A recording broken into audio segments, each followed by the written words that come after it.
Hi everyone, welcome to my channel. It's Nikki here, and today it's time for a little Roxy's Journal of Stitchery update. I have finished my wreath, and I was trying to keep things simple to get it done quickly, and I sort of got there. But look, it's one of these things, you start doing things and you just keep adding. Now what I did, I hand painted some fabric and I hand cut out leaves, trying to make them look like gum leaves. So this is an Australiana style wreath. And then around the edges, I've embroidered some little wattles and some little gum nut blossoms. And I've added some beading all around the wreath just because it was looking a little bit plain.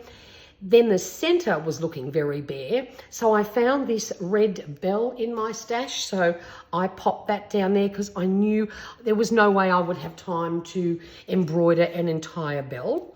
And then down the bottom, I used a piece of green ribbon to make a pocket and of course put some more wattle on there because I had this empty space here that I wasn't sure what to do with. So I decided I would make a little mini tag to live in the pocket, and again just a couple of my leaves hand cut and a little blossom. That way I'm sort of using the same flowers that I used up the top. So I haven't done anything on the back because I didn't want it to be too thick for this pocket, but honestly it doesn't matter. It's not as though it's a tag you can actually write on anyway. So again, I kept that nice and simple, and that lives happily in that little ribbon pocket. So there we go, that's that one done. Now it's of course time for the next one. And I'm going to be perfectly honest here. I was a little bit devastated to see tree already come up. I want to do my tree in December. I just don't want to do my tree in August. So I think what I'm going to do is I will do an extra page with a Christmas tree on it and put it at the very back or towards the end of it. I don't want to do my tree now. I'm not ready. So I thought that's okay. It is still winter here in Australia, so I am going to do a snowflake. So I have my piece already cut. I've got them all cut. And I have gone through my stash and I have found, I don't have a lot, but I know it's more than enough. I have collected a heap of blue things. So some of them are quite pale and pastel-y. Some of them are very dark blue. Also found these two gorgeous silk ribbons in my stash. I've got some light blue there. This is similar to this, but again, lighter blue, dark blue with a little flower on it. Not sure about that one, but might use it.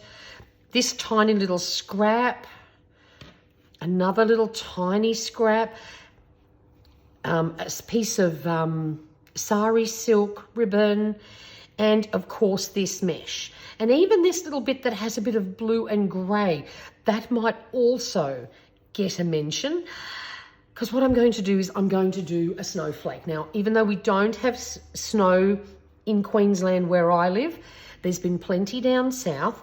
And so I jumped onto Pinterest and I found a ton of gorgeous embroidered snowflakes. So I decided I wanted a blue background, and then I am going to do a big silver sparkly snowflake. So there we go. That is my plan. Look, I'm not quite sure how I'm going to put all these down yet. I don't know whether to keep it all a bit lighter or whether to, maybe this I won't use because of, mind you, that could, no, it's definitely a flower. I don't know whether to keep it all lighter blue or whether to add some dark blue as well. I might even cut all of this into smaller pieces and do more of a, maybe even do more of, a more patchwork style. I honestly can't decide, but I have got, as you can see, I have got more than enough to do this. So we're going to, I will cut it out and tack things down, and then I'm going to attempt to do a snowflake. I've got plenty of silver thread and silver beads, so I think that's the plan. So there we go. That is where I'm at with this project now. I need to think about this just for a day or two and work out whether I want it all pale blue or whether I want some dark blue for contrast. And then I think I will also do quite a bit of just simple stitching in blues when I've got everything down, and then I'll put the big silver sparkly snowflake on it. So there we go. Leave a comment if you can and tell me, would you go all light blues or a combination of both? Because I am really having trouble deciding here. And while I ponder what I'm going to do, I would love your input on whether you think it would be better to use both or stay with the lighter colours. So there we go. That's my update. That's where I'm at. I hope you're all enjoying your stitching. Until next time, stay safe and stay healthy. Bye for now.